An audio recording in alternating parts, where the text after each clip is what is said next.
The stars had always felt like a promise to me, something distant, untouchable, but calling. I had grown up on Earth, the son of a mechanic who fixed mining drones and a mother who spent her life cataloging deep space transmissions. When I joined the Terran Exploration Corps, I never expected that my life would end up tangled with the fate of an alien empire. Her name was Sayla, though I simply called her Sayla. She was tall, graceful, with silvery skin that shimmered faintly in starlight. Her people, the Arundari, were unlike any species we had met before. Scholars, warriors, and dreamers all at once. I met her on a mission meant to establish diplomatic relations. She was assigned as my cultural liaison. First, we argued endlessly. She thought humans reckless. I thought her people arrogant. But somehow, in the friction we found fire. We fell in love despite the whispers of disapproval. Against the wishes of her family and the raised brows of my superiors, we married under twin moons on her world, Ithera Prime. For a few years, it felt like we had carved out a fragile peace between our two species, proof that love could bridge the void. But things changed. The Arundari had ancient traditions of inheritance and bloodlines. Sayla's father died suddenly, and with him, centuries of balance collapsed. She was named heir to one of the great houses. Suddenly, she was not just my wife, she was a queen-to-be. With the title came obligations. Alliances, vows, responsibilities I could not share.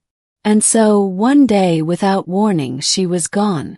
I woke to an empty bed. Her half of the room cleared of her belongings.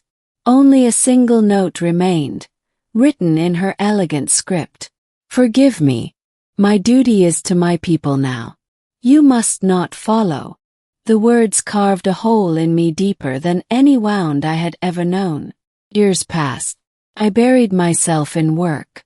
I rose in the Corps, commanded ships, fought border skirmishes, and yet, every night when the stars burned outside my viewport, I thought of her, Sayla, of the life we might have had. Until the day she returned. Middle. It happened on Kelrose 4, a fringe colony on the edge of disputed space. I had been sent there to mediate a conflict between settlers and mercenary raiders. Reports spoke of strange fleets moving in the sector, of banners not seen in centuries. I thought it was routine politics. Then the skies tore open. From the void descended an armada. Not pirates, not Terran, but Arundari warships, their hulls carved like blades, gleaming with the glow of starlight engines. Entire squadrons blotted out the horizon as they descended toward the colony. The settlers screamed, scrambling for bunkers. My soldiers drew their rifles, knowing full well they could not win against such power. At the forefront, in a sleek obsidian flagship, she came. Illa. She walked down the landing ramp as though she had never left my side. Her silver skin gleamed, her eyes sharp, her expression unreadable.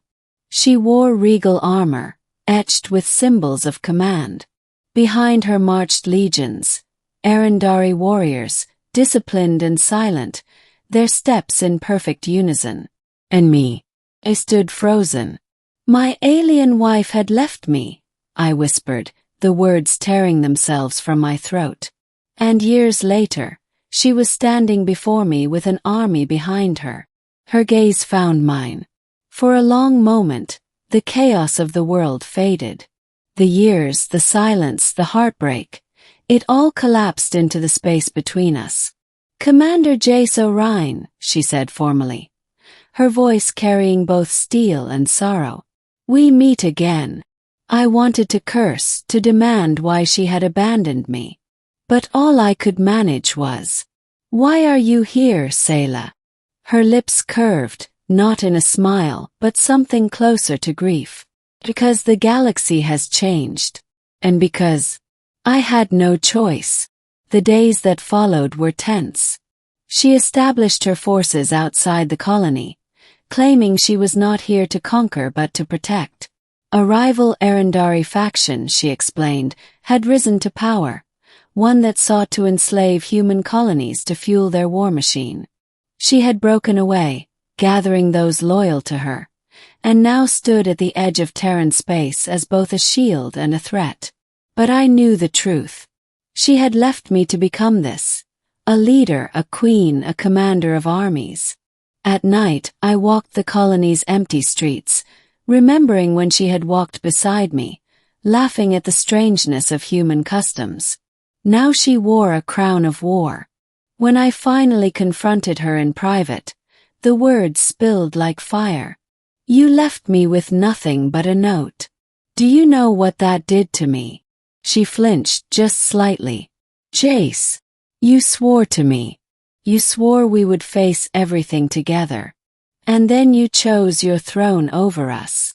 Her hands trembled, but her eyes burned with command. "I chose survival. For my people. For your people. You think I wanted to leave you? Every day since, I have carried the weight of that choice. Then why come back now?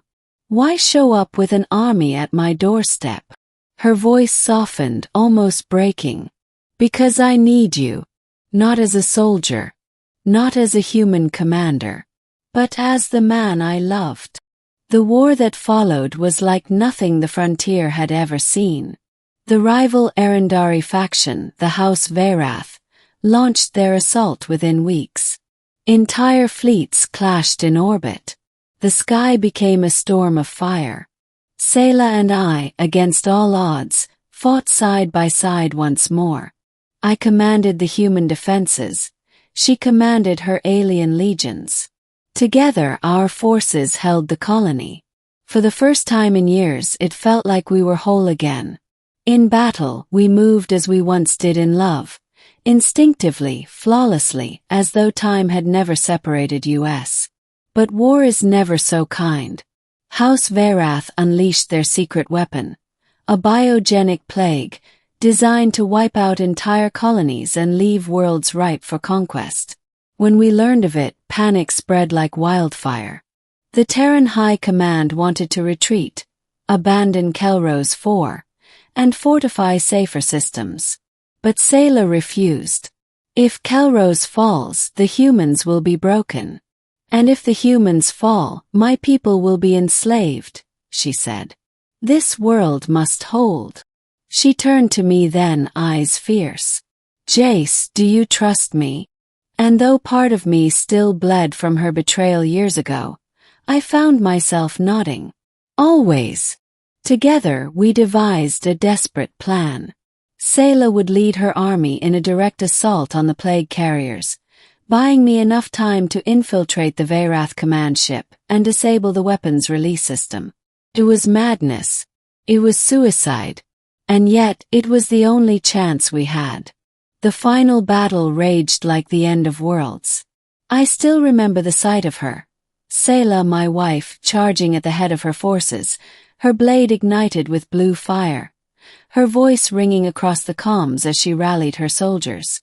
I fought my way through corridors of steel and blood aboard the Veyrath flagship.